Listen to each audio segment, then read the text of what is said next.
Oke, insya Allah sudah bisa. Saya mulai dulu ya. Baik, bismillahirrahmanirrahim. Assalamualaikum warahmatullahi wabarakatuh. Alhamdulillah, wassalatu wassalamu ala rasulillah, amma ba'd. Terima kasih ya, pada kesempatan hari ini kita akan melaksanakan ujian proposal skripsi. Nanti yang pertama adalah atas nama mahasiswa Dede Mahmudin. Ya, nanti presentasi waktunya lebih kurang antara 10 sampai 15 menit ya. Setelah itu nanti akan ada review ya dari reviewer ya, nanti akan ada masukan. Nah, setelah itu baru nanti lanjutkan ke penelitiannya dan nanti ada beberapa perbaikan. Baik, kepada Bapak Dede Mahmudin, saya persilahkan untuk boleh di-share. Ya, itu sudah PowerPoint-nya sudah keluar? Sudah keluar, Pak? Belum. Kalau nggak di ini dulu, stop berbagi, stop share. Kemudian sekarang di ini lagi, di share lagi, berbagi lagi. Kemudian pilih yang Windows, kemudian pilih yang PowerPoint-nya. Kalau PowerPoint-nya sudah terbuka. Oh, ya. Ini nih. Ya, bismillahirrahmanirrahim. Sudah kelihatan Pak Ustadz? Oke, sudah kelihatan? Sudah. Oke, nggak usah lama-lama ya. Cukup 10 menit juga cukup kayaknya nih. Karena udah jelas nih. Silakan. Baik. Bismillahirrahmanirrahim. Di full screen kan dulu. Yang paling bawah, bagian bawah, slide. Oh, ini. Nah, sebelahnya lagi, bukan, sebelahnya lagi. Oh, ini ya? Bukan, sebelahnya lagi. Yang satunya lagi. Ini, sudah. Sudah ya? Enggak, yang paling ujung. Yang paling ujung. Nah, ya itu. Nah, itu. Oke. Sudah silakan. Ya, silakan, tafadhol. Bismillahirrahmanirrahim. Assalamualaikum warahmatullahi wabarakatuh. Waalaikumsalam warahmatullahi wabarakatuh. Alhamdulillahirabbil alamin, hamdan katsiran thayyiban mubarakan fihi, shallallahu wassalamu ala rasulillah ajmain, amma ba'du. Kepada yang terhormat Bapak Dr. Abdurrahman Wisnu, SHI, SE, MEI, MH selaku dosen pembimbing saya. Izinkan nama saya Dede Mahmudin untuk mempresentasikan proposal skripsi saya dengan judul Strategi Tahsin dan Tahfidz dalam Membentuk Karakter Generasi Quran di Pondok Pesantren Riyadhus Shalihin. Proposal ini disusun untuk melengkapi persyaratan seminar proposal skripsi pada program studi pendidikan agama Islam Sekolah Tinggi Ilmu Tarbiyah Sirajul Falah Bogor. Di sini saya dengan dosen pembimbing Pak Dr. Abdurrahman Wisnu, SHI, SE, MI, MH, mohon bantuan pembimbingnya. Terima kasih sudah membimbing selama ini. Alhamdulillah, insya Allah saya juga terus mengikuti YouTube beliau dan yang di-share di grup tentang pelatihan dalam penyusunan proposal skripsi ini. Baik, izinkan saya menjelaskan latar belakang masalah. Latar belakang masalah dalam proposal saya ini adalah pertama, pendidikan di pondok pesantren memiliki peranan penting dalam membentuk karakter generasi Qurani. Generasi Qurani di sini memiliki beberapa memiliki beberapa ciri, yaitu pertama, dia begitu cinta kepada Al-Qur'an. Dia begitu begitu haus akan membaca Al-Qur'an. Nah, itu mungkin salah satunya yang akan kita nanti dijadikan penelitian. Tapi salah satu aspek kunci dalam pendidikan pesantren adalah mengembangkan kemampuan tahsin. Nah, untuk tahsin di sini adalah memperbaiki bacaan Al-Qur'an dengan baik. Jadi tidak hanya serta-merta hanya melafalkan saja bahwa huruf A itu huruf A, huruf ba itu huruf ba, tetapi memiliki ciri dan karakter atau pelafalan secara masing-masing. Kita bisa membedakan antara huruf sin dengan sya, huruf sol dengan bo gitu, dan huruf to dengan zo gitu kan, to dengan to, ain dengan alif gitu. Itu kita bisa membedakannya di tahsin tersebut. Dan tahfidz ini sebagaimana kita ketahui bahwa menghafal Al-Qur'an. Oleh karena itu, penelitian ini bertujuan mengidentifikasi dan mengoptimalisasi strategi tahsin dan tahfidz agar secara efektif membentuk karakter generasi Quran. Nah, perlu digarisbawahi bahwa karakter generasi Quran di sini salah satunya tadi apa namanya, bisa begitu cinta kepada Al-Quran dan begitu haus akan setiap hari membaca Al-Quran, baik dalam kondisi sehari-hari, baik secara mau makan atau memang misalkan ketika mau tidur, itu akan terus merojaah dengan tahfidz tersebut. Tapi kondisi realitas pertama, tantangan dalam proses tahsin. Tantangan dalam proses tahsin ini ada dua metode, ada dua tantangan gitu. Yang pertama, ketidakoptimalan metode pembelajaran tahsin. Nah, terus yang keduanya minimnya sumber daya. Minimnya sumber daya ini karena banyaknya hanya beberapa sumber daya yang mengetahui bahwa tahsin itu memperbaiki bacaan Al-Quran. Jadi tidak hanya tahfidz saja. Yang kedua, hambatan dalam proses tahfidz. Nah, dalam proses tahfidz sendiri, keterbatasan pendekatan pembelajaran tahfidz. Keterbatasannya biasanya waktu gitu kan, karena di pondok pesantren ini kan sangat banyak sekali jadwal yang padat, begitu juga dengan pembelajaran. Kurangnya pendekatan interaktif. Kembali lagi kepada mediumnya sumber daya. Tapi yang ketiga, kurangnya pendampingan personal, kurangnya pendampingan individu. Tadi kan dijelaskan, kita yang pertama minimnya sumber daya. Minim sumber daya itu kembali lagi ke tahsinnya tersebut gitu. Yang keempat, kurangnya integrasi dalam kehidupan sehari-hari. Kurangnya integrasi dengan kehidupan sehari-hari biasanya ketika hanya di waktu-waktu tertentu saja kita membaca Al-Qur'annya gitu kan. Nah, makanya dijelaskan ketidakmampuan mengintegrasikan pembelajaran dengan kehidupan sehari-hari. Bahwa di dalam tahfidz tersebut tidak hanya membaca Al-Qur'an saja gitu, tidak hanya menghafal Al-Qur'an saja, tapi ada memperbaiki tahsinnya itu tersendiri gitu. Yang kelima, tantangan evaluasi dan pengukuran proses, ketidakjelasan kriteria evaluasi. Lalu yang selanjutnya adalah keterbatasan alat pengukuran. Nah, ini yang jadi tantangan terbesar kita gitu. Jadi apa sebetulnya yang akan dievaluasi dari hasil pembelajaran atau strategi tahsin dan tahfidz ini dalam membentuk generasi Qur'ani ini. Ayo, yang selanjutnya, kurangnya daya tarik pada proses.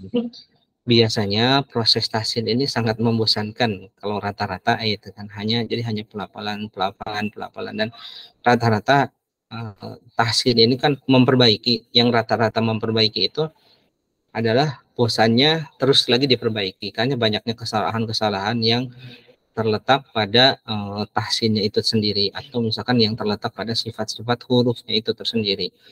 Biasanya itu sangat cukup membosankan gitu. Jadi kurangnya daya tarik pada proses. Nah, makanya mudah-mudahan nanti ke depannya bahwa tahsin ini bisa menjadi daya tarik. Terus yang selanjutnya, tantangan dalam menjaga konsistensi tahfidz. Nah, ini bahwa perlu di dalam tahfidz itu murojaah itu kan, dan itu yang sering menjadikan bosan, karena ketika murojaah itu kita harus mengulang lagi lafalan biasanya dari halaman pertama atau misalkan dari ayat pertama kembali, karena untuk menjaga konsistensi tahfidznya atau menghafal Al-Qur'annya. Terus kurangnya integrasi nilai-nilai Al-Qur'an dalam pembelajaran dan kurangnya pendekatan personal dalam pembelajaran itu. Terus perumusan dan tujuan penelitian dalam proposal strategi tahsin dan tahfidz dalam membentuk karakter generasi Quran di Pondok Pesantren Riyadhus Shalihin. Yang pertama adalah untuk mengetahui pengaruh pembelajaran tahsin dan tahfidz dalam membentuk karakter generasi Qurani di Pondok Pesantren Riyadhus Shalihin. Nah, tadi sudah dijelaskan bahwa untuk mengetahui bagaimana mereka mencintai Al-Quran dengan cara membacanya setiap hari gitu, tanpa harus adanya paksaan dari dari apa namanya, dari peraturan-peraturan gitu. Karena misalkan peraturan jam segini harus membaca Al-Qur'an, jam segini harus membaca Al-Qur'an, jam sekian harus membaca Al-Qur'an, jam segini harus membaca apa namanya, tahfidz gitu atau menghafalnya gitu. Terus yang kedua, untuk mengetahui ciri karakter generasi Qur'ani di Pondok Pesantren Riyadhus Shalihin. Nah, salah satu ciri yang menonjol di Pondok Pesantren Riyadhus Shalihin adalah tadi satu, bahwa ketika siswa tersebut apa namanya, bahwa ketika siswa tersebut cinta gitu atau generasi Qur'ani itu mempunyai karakter generasi Qur'ani itu adalah salah satunya tadi, ketika mereka berjalan itu mulutnya selalu menghafal Al-Qur'an. Ayat-ayat yang keluar dari mulut mereka adalah, atau kalimat-kalimat yang keluar dari mulut mereka adalah tidak akan jauh dari apa yang sudah mereka hafalkan di tahfidz dan tahsin itu, bahwa mereka bisa saja berlatih satu huruf gitu dalam ketika berjalan, ketika bermain gitu kan. Nah itu, jadi tidak harus serta-merta adakan atau misalkan peraturan atau misalkan waktu-waktu tertentu saja gitu, bahwa ketika mereka sudah cinta dengan Al-Quran, maka akan tumbuh di situ karakter generasi Qurani yang akan cinta dengan cara membacanya atau menghafalnya, baik makhorijul hurufnya, tajwidnya, ataupun ayat-ayat yang dihafalkannya. Yang ketiganya, untuk mengetahui prestasi generasi Qurani di Pondok Pesantren Riyadhus Shalihin. Nah, untuk mengetahui prestasi ini bisa diukur dengan tadi, apakah mereka akademiknya juga bagus gitu. Tidak hanya serta-merta hafalan Qur'annya saja yang bagus itu, tetapi akademiknya meskipun mereka tidak menggelutinya secara serius itu ataupun tidak secara ini, tapi apa namanya, tidak terlalu ketinggalan di dalam pelajaran baik itu diniyah ataupun di dalam pelajaran umumnya. Tapi posisi penelitian, saya setelah melakukan riset dari beberapa ataupun setelah melakukan apa namanya, kajian ulang gitu dari tesis-tesis atau misalkan baik itu tesis, skripsi ataupun yang lainnya. Nah, di sini saya hanya ingin menjelaskan bahwa penelitian saya ini adalah tadi bahwa proses tahsin dan tahfidz ini saling berkaitan dengan karakter apa yang dialami oleh siswa atau santri di Pondok Riyadhus Shalihin. Jadi tadi yang sudah saya jelaskan tadi, bahwa ketika mereka berjalan, ketika mereka di dalam diam, ketika mereka duduk, yang pasti pikiran mereka adalah memperbaiki, artinya memperbaiki bacaan huruf-huruf hijaiyahnya atau misalkan makhorijul hurufnya, baik tajwidnya, baik hafalannya, baik secara akhlaknya. Jadi mereka begitu terjaga gitu dengan Al-Quran. Hampir 24 jam mereka terjaga dengan pemikiran-pemikiran yang bagaimana caranya lulus tahsin dan tahfidz ini gitu. Jadi apa namanya ya, mengembangkan bahwa disitulah ada hubungan antara tahsin dan tahfidz dalam pembentukan karakter di pondok pesantren ini. Tapi selanjutnya, untuk metode penelitian ini adalah penelitian kualitatif. Yang keduanya, saya mengambil populasi, berapa jumlah yang ikut dalam proses tahsin dan tahfidz itu, dan kita ambil sampel atau misalkan kita beberapa sampel yang akan kita ambil datanya. Nah, terus yang selanjutnya adalah pengumpulan data. Pengumpulan data di sini tadi kita ajukan apa ya namanya, kita data dulu mereka gitu kan, terus baru kita ambil data kesimpulannya dari pengumpulan data tersebut. Jadi berapa yang populasinya, beberapa yang kita sampelnya. Yang keduanya wawancara. Nah, wawancara di sini berkaitannya secara langsung gitu. Observasi artinya kita terjun langsung ke lapangan atau melihat di lingkungannya seperti itu. Yang selanjutnya adalah analisa data. Analisa ini dari pengumpulan data, wawancara, observasi, baru kita analisa data. Sejauh mana strategi tahsin dan tahfidz ini dalam membentuk karakter dalam membentuk karakter generasi Qurani tersebut di Pondok Pesantren Riyadhus Shalihin. Kemudian kerangka teori yang sudah dipaparkan tadi, yang pertama adalah kapar proposal, outline, bab 1 pendahuluan, latar belakang masalah, batasan rumusan, tujuan penelitian, manfaat penelitian, kerangka penelitian, kemudian metode penelitian yang dahulu yang relevan tadi sudah jelaskan, dan sistematika penulisan atau yang selanjutnya daftar pustaka. Mungkin itu saja Ustadz yang bisa saya presentasikan sekarang. Jazakallahu khairan katsiran atas waktunya.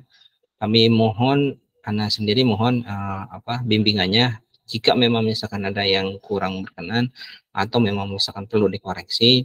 Kami dengan sangat berharap bisa terus membimbing saya pribadi.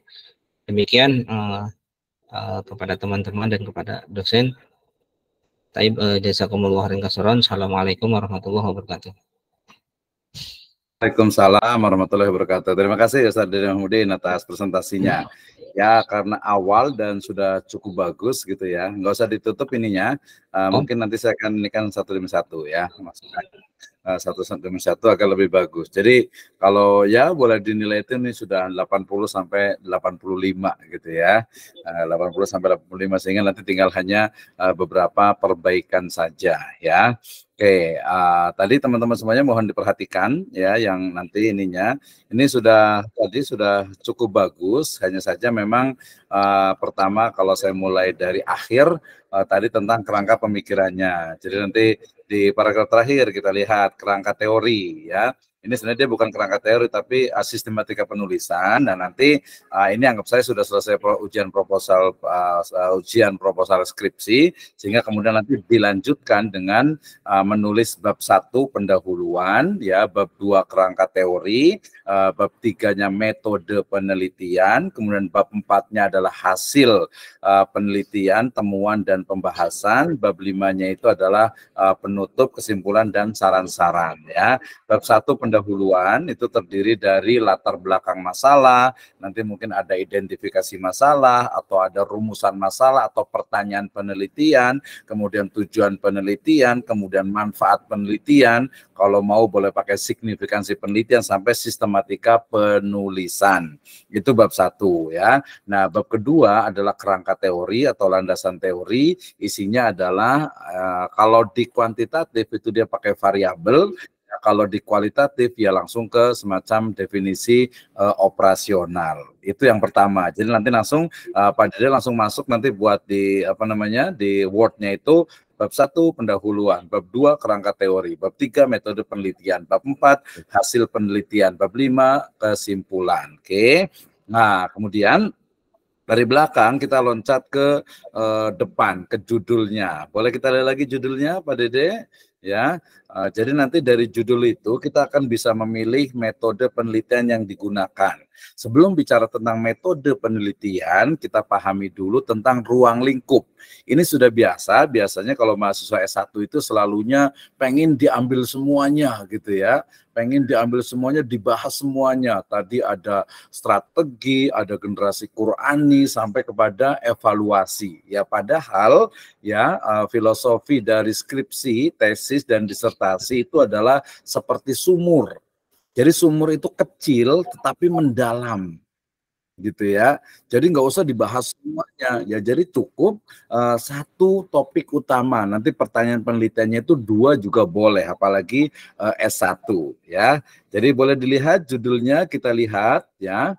Jadi nanti apakah pilihannya itu adalah evaluasi? Wah, tapi kalau evaluasi udah level master nih, ya udah S2 bahkan S3 gitu ya. Kalau evaluasi, kalau S1 biasanya hanya implementasi aplikasi strategi, yaitu kalau kualitatif ya. Kalau kuantitatif berarti nanti pakai sebenarnya ini tadi ada pengaruh. Kalau pengaruh itu pasti kuantitatif, dan kalau kuantitatif dia ada hipotesis, ada variabel, kemudian juga ada populasi dan sampling. Jadi nanti kalau kita menggunakan kualitatif berarti tidak menggunakan populasi dan sampel gitu ya.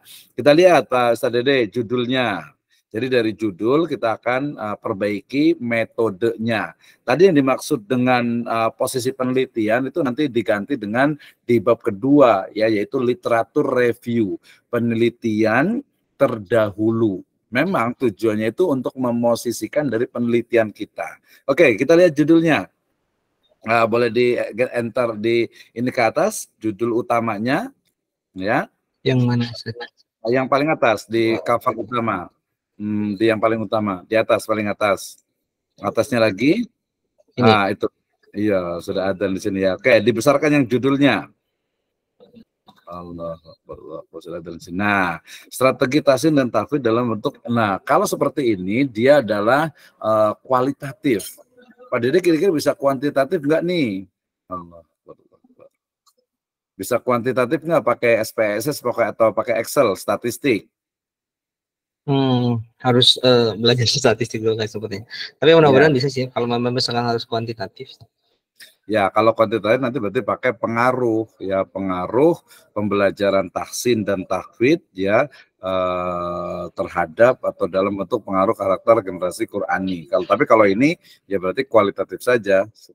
Jadi kualitatif berarti judulnya sudah 95% sudah betul. Strategi, ya, tahsin sebenarnya dia pembelajarannya, strategi pembelajaran tahsin dan tahfidz dalam membentuk karakter generasi Qur'ani, langsung nyambung saja di Pondok Pesantren Riyadhus Shalihin Banten, itu aja. Pandegelangnya nggak usah, nggak apa-apa biasa itu, ya, atau Pandeglang gitu aja. Kalau Banten juga lebih lengkap gitu. Jadi ini kualitatif, itu yang pertama. Nah, berarti karena berbicara tentang strategi tadi di yang kedua. Nah, di yang kedua itu di latar belakang itu sebenarnya udah bener nih, tetapi dia terlalu luas, ya. Jadi nggak usah sampai kepada evaluasi. Tetapi dia hanya mendeskripsikan tentang strategi yang dilakukan oleh Pondok Pesantren Riyadhus Shalihin dalam proses pembelajaran tahsin dan tahfidz. Nah, itu udah cukup tuh.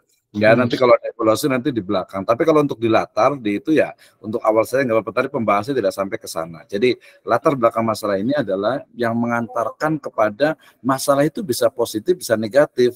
Negatifnya mungkin tadi ada kekurangan, positifnya mungkin ternyata, ternyata bagus nih, yang hafidz Quran banyak nih, hafidz dan hafidzohnya. Itu juga dalam tanda petik masalah yang perlu diteliti. Jadi kalau berdasarkan judul ini berarti fokus kepada strategi pembelajaran tahsin dan tahfidz dalam rangka atau untuk membentuk, ya, dalam membentuk generasi Qur'ani. Nah, nanti generasi Qur'ani itu seperti apa? Nanti dijelaskan oleh apa? Oleh teori-teori yang ada. Apakah di istilah generasi Qur'ani atau apa gitu ya.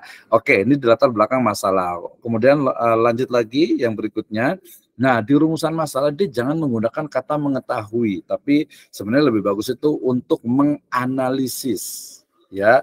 Minimal banget ini, walaupun sudah tidak rekomendasi, tapi minimal itu untuk menguraikan, mendeskripsikan, ya. Jadi yang pertama itu adalah untuk mendeskripsikan strategi pembelajaran tahfidz dan tahsin, atau tahsin dan tahfidz di pesantren, di Pondok Pesantren Riyadhus Shalihin Pandeglang Banten. Itu pertanyaan yang pertama. Untuk mendeskripsikan strategi pembelajaran tahsin dan tahfidz. Jadi A to Z, alif sampai ya itu dijelaskan bagaimana sih strateginya. Nah, gitu ya. Nah, sudah ketemu strateginya, nomor 2-nya ya baru bisa terkait dengan generasi Qur'ani, atau lebih tepatnya sebenarnya ada apa nih kelebihan dan kekurangannya, ya, peluang dan tantangannya. Nah, ini nanti bisa metode itu pakai yang paling gampang banget itu pakai analisis SWOT. Ya, analisis SWOT itu bisa digunakan juga. Gitu ya. Jadi yang nomor 2 untuk mengetahui ciri karakter generasi Qur'ani itu nggak usah. Nomor 2 dihapus. Ya, pertanyaan nomor 2 dihapus. Mengetahui prestasi generasi Qur'ani ini juga dihapus, nggak perlu. Dia walaupun nanti akan dibahas, tapi dia nggak dibahas. Jadi yang pertama adalah terkait dengan bagaimana strateginya. Ya, silakan kalau yang mau sholat dulu. Kayaknya nanti setelah ini kita juga sholat dulu kayaknya ya.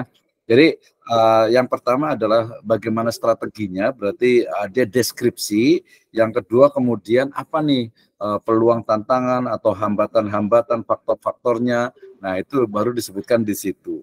2 saja sudah cukup gitu ya. Di situ termasuk juga mungkin ada efektivitasnya boleh juga, tapi nanti judulnya jadi efektivitas atau evaluasi.